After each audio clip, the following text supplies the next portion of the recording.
Patrios. Poios.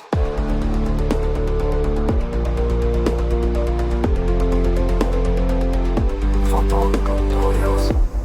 Revolucionando o conhecimento científico. Olá, bem-vindos de volta ao PodTrials. É muito bom ter vocês aqui com a gente para mais essa análise detalhada. Valeu mesmo pela companhia, turma. Hoje a gente vai mergulhar num tema, crítico e desafiador na terapia intensiva. O choque e a falência do ventrículo direito, o famoso VD. Muitos pacientes graves enfrentam essa complicação, né? E entender as nuances é crucial. Para essa conversa, a gente se baseou em artigos de pesquisa recentes, muita discussão boa de especialistas. Eles falam da fisiopatologia, diagnóstico, manejo e de um conceito-chave que está ganhando espaço, o strain do VD. Preparados? Então vamos lá. Para começar, por que o ventrículo direito é tão vulnerável assim em situação de choque? O que ele tem de especial? Olha, essa vulnerabilidade vem da própria estrutura dele, sabe? Da anatomia e da fisiologia. O VD tem uma parede mais fina, ele não foi projetado para lidar com um aumento súbito de pressão ou resistência, a tal da pós-carga elevada. Além disso, a estrutura muscular dele é diferente da do ventrículo esquerdo, o VE. Ele é mais delicado para essas situações de estresse agudo. Faz sentido, né? Ele tem um trabalho diferente do VE no dia a dia. E o que geralmente dispara essa falência num paciente em choque? Quais são os gatilhos mais comuns que as fontes trazem? São vários mecanismos que podem levar a isso, a falência ou a tensão do VD. O aumento agudo da pós-carga é um clássico, né? Tipo numa embolia pulmonar maciça. O VD, de repente, tem que lutar contra uma barreira enorme. Outra coisa é a isquemia direta do músculo do VD, ou a depressão miocárdica que a gente vê na sepse, por exemplo.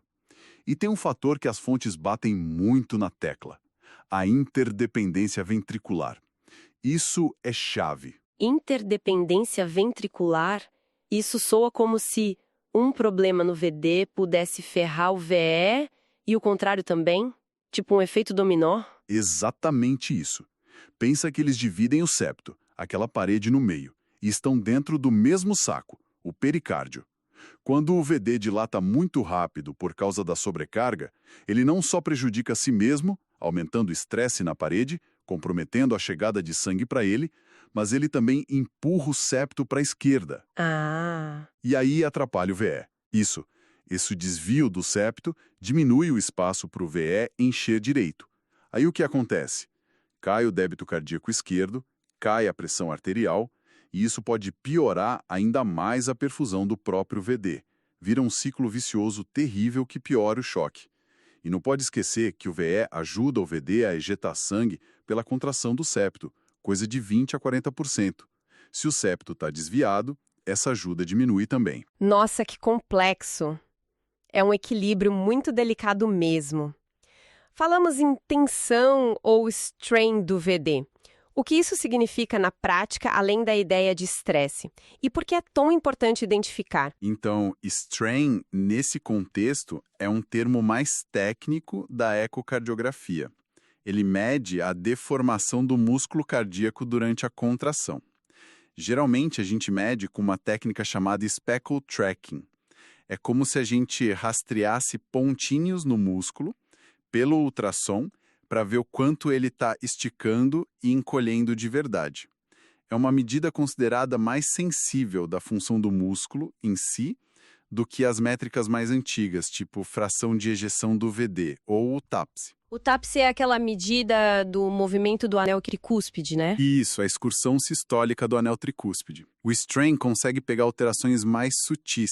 Então, o strain pode mostrar problema antes mesmo do TAPSE cair, por exemplo. Exatamente. O strain do VD, principalmente o da parede livre, pode já estar alterado, mostrando que o ventrículo está sofrendo, está sob tensão. Mesmo quando os outros parâmetros ainda parecem normais ou quase normais. E detectar isso cedo é crucial porque as fontes mostram direto. Strain de VD baixo está ligado a pior resultado, maior mortalidade, arritmia. Poxa, isso explica então por que alguns pacientes, tipo aqueles com embolia pulmonar de risco intermediário que as fontes citam, parecem bem, sem hipotensão, mas de repente pioram muito rápido. O strain já podia estar gritando ali. Perfeitamente. O strain pode pegar essa vulnerabilidade escondida. Claro, as fontes admitem que nem sempre é fácil conseguir as imagens para medir o strain na UTI, né? A viabilidade varia, falam entre 56% e 62%. Mas quando consegue medir, a medida é boa, é reprodutível e dá muita informação prognóstica. É diferente, por exemplo, do sinal de McConnell, aquele da parede livre parada e o ápice mexendo, bem típico da EP aguda. O McConnell é bem específico, se está lá é disfunção. Mas se não está, não quer dizer que o VD está ótimo, ainda mais se o paciente está normotenso. O strain parece dar uma visão mais quantitativa e talvez mais precoce. Entendi. O strain é uma ferramenta mais sensível, então? Mas, de modo geral, como é que os médicos avaliam essa função e tensão do VD ali na beira do leito num paciente instável? Quais são as principais ferramentas que as fontes destacam? A avaliação é multimodal, eles chamam. Combina várias coisas. A ecotranstorácica é a primeira linha, claro. Ali a gente vê tamanho do VD, espessura da parede, função. Usa parâmetros como o TAPSE, o S', que é a velocidade do anel pelo Doppler tecidual, a fração de variação da área, o FAC, e o strain, que a gente já falou. Certo. E além do eco? Além do eco, a monitorização hemodinâmica invasiva com o catéter de artéria pulmonar, o Swan-Ganz, ainda tem seu lugar. Dá dados quantitativos, contínuos, parâmetros que vêm dele, tipo PAPI, índice de pulsatilidade da artéria pulmonar, a relação PAD-PAP, o índice de trabalho sistólico do VD, RVSW, podem dar informações bem valiosas.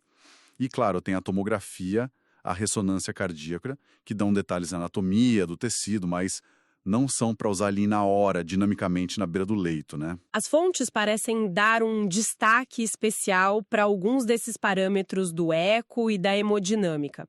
Quais você diria que são os queridinhos ou mais promissores, pelo que a gente leu? Olha, dois conceitos aparecem bastante pela utilidade e valor prognóstico. O primeiro é o RVOT-VTI. É o intervalo de tempo-velocidade lá na saída do VD, medido no eco com Doppler. Ele funciona como um substituto do volume que o VD ejeta a cada batida, o volume sistólico. Tem um estudo interessante da NYU que mostrou que na embolia pulmonar, o RVOT-VTI foi um dos indicadores mais fortes de risco de morte no hospital. Superou até o TAPSE e o S' naquele grupo.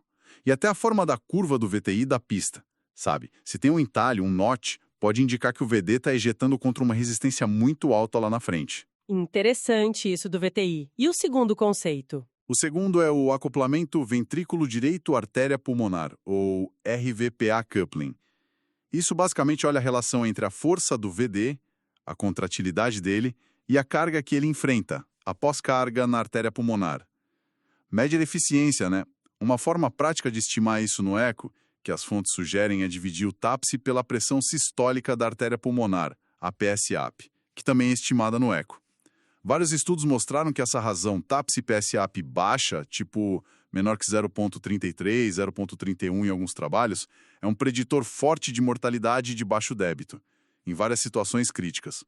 O interessante é que essa razão, que junta a função TAPSE e carga PSAP, parece mais sensível para prever problema do que olhar só o TAPSE ou só a PSAP. Mostra que o VD está desacoplado, está perdendo a batalha contra a resistência. Essa ideia de acoplamento faz todo sentido mesmo. Não adianta ter força se a carga é demais. E a hemodinâmica invasiva, o Swan-Ganz, ainda é considerado essencial nesses casos mais graves? As fontes sugerem que sim, viu? Especialmente nos pacientes mais graves, com choque já instalado, ou que precisam de suporte circulatório mecânico. Aí, ter dados contínuos, precisos, é fundamental. E o PAP, aquele índice de pulsatilidade da artéria pulmonar, que calcula PASP menos PADP dividido pela pressão atrial direita. Ele ganhou bastante destaque. Estudos mostraram que ele se correlaciona bem com a função do VD e pode até prever se o paciente vai precisar de suporte para o VD, tipo quando recebe um dispositivo para o VE, como o Impella. Um PAP baixo sugere que o VD está falhando. Existe sempre aquela discussão, né? priorizar eco ou hemodinâmica invasiva. Mas a visão que prevalece nas fontes é integrar os dois. Usar o eco para anatomia, função regional, global, e o Swan-Ganz para ter as pressões, débitos, resistências certinhas. Isso dá a visão mais completa para guiar a terapia. Ok, então temos essas ferramentas para detectar a tensão e a falência do VD, strain, VQI, acoplamento, PAPI. Identificar cedo é importante, mas quais são exatamente as consequências se essa disfunção do VD não for reconhecida ou manejada direito? Por que ela importa tanto para o prognóstico do paciente? As implicações são muito sérias. As fontes são unânimes nisso. A presença de disfunção ou strain importante do VD está ligada diretamente a piores resultados a curto prazo. Por exemplo, no estudo grande com choque séptico, a disfunção do VD, mesmo avaliada só no olho pelo eco, quase dobrou a chance de morte no hospital e aumentou o risco de arritmias graves também. O strain longitudinal da parede livre do VD, especificamente, já mostraram que ele prevê arritmia ventricular e morte súbita depois de infarto. E tem valor prognóstico próprio em insuficiência cardíaca crônica, em embolia pulmonar. Basicamente, um VD sofrendo é um sinal de alerta vermelho.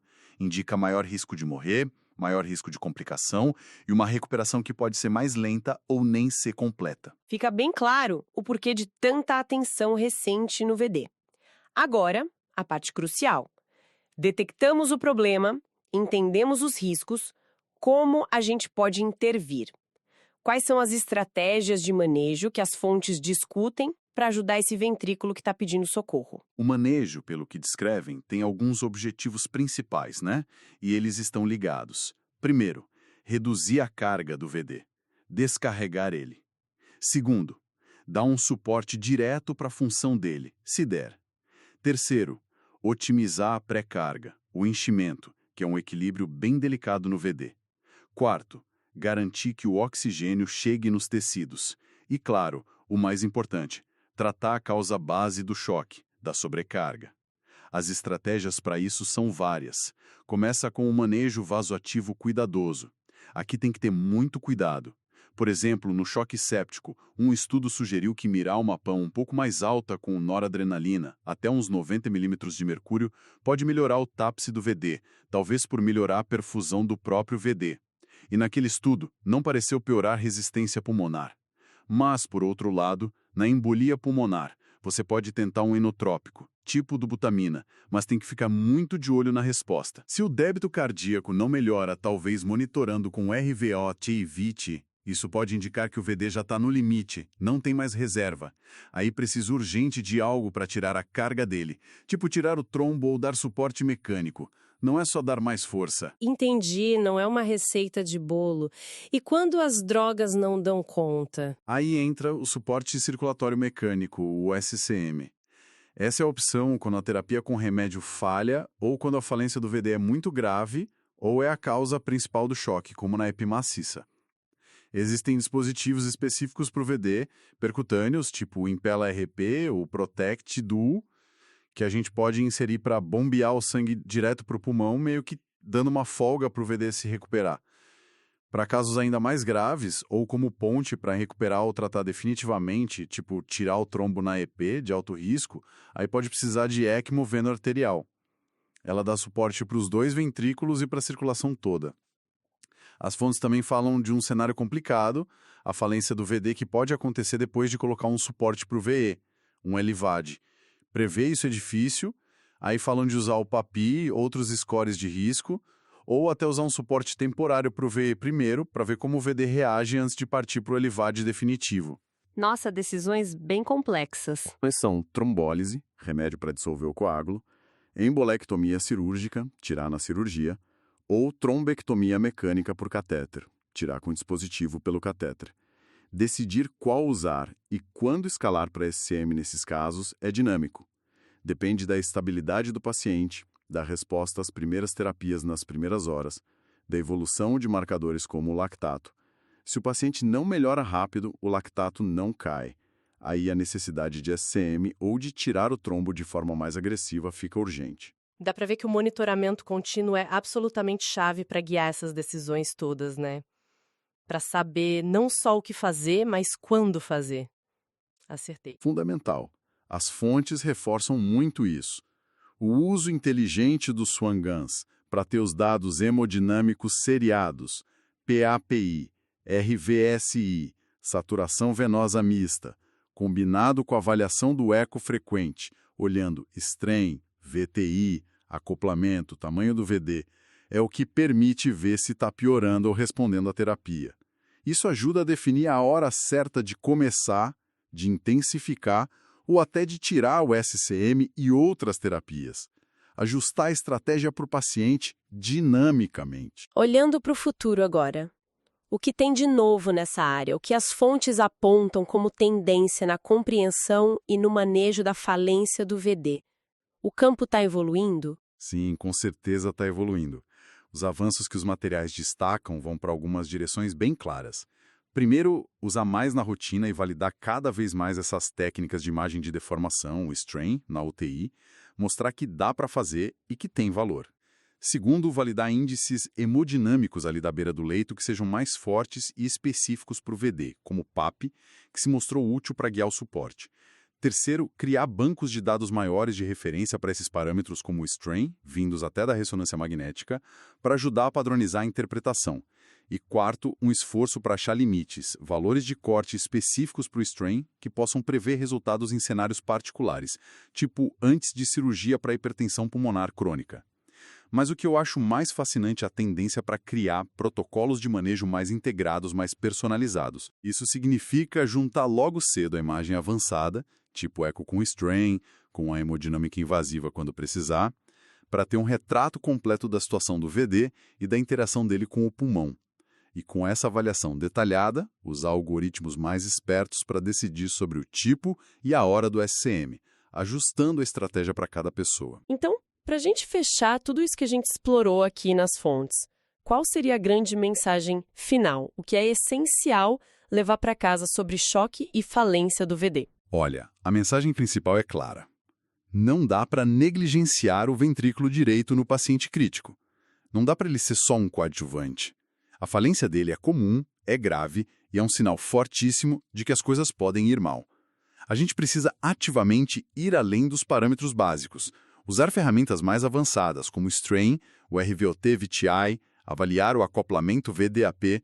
Isso é essencial para diagnosticar mais cedo e com mais precisão essa tensão, essa disfunção do VD. E essa avaliação integrada, que junta o eco avançado e a hemodinâmica invasiva quando precisa, parece ser mesmo o caminho para guiar as intervenções de forma mais eficaz e individualizada, desde ajustar finos vasoativos e inotrópicos até tomar decisões super críticas sobre quando e qual tipo de suporte circulatório mecânico usar. Reconhecer e tratar ativamente a saúde do ventrículo direito pode ser a chave para melhorar os resultados desses pacientes tão complexos. E com essa reflexão sobre a importância de um olhar atento ao ventrículo direito, a gente encerra a nossa análise de hoje. Esperamos que essa discussão tenha sido útil e esclarecedora para todo mundo. Obrigado, turma, pela companhia aqui no Pod Trials. E para descontrair um pouco depois desse tema denso, né? Aqui vai uma piada. Por que o coração foi fazer terapia? Porque ele tinha muitos problemas de relacionamento, principalmente com a pós-carga. Era um coração fraco de espírito. Até a próxima, pessoal. Valeu! Conhecimento hot. Trials hot. Conhecimento hot. Revolucionando o conhecimento científico.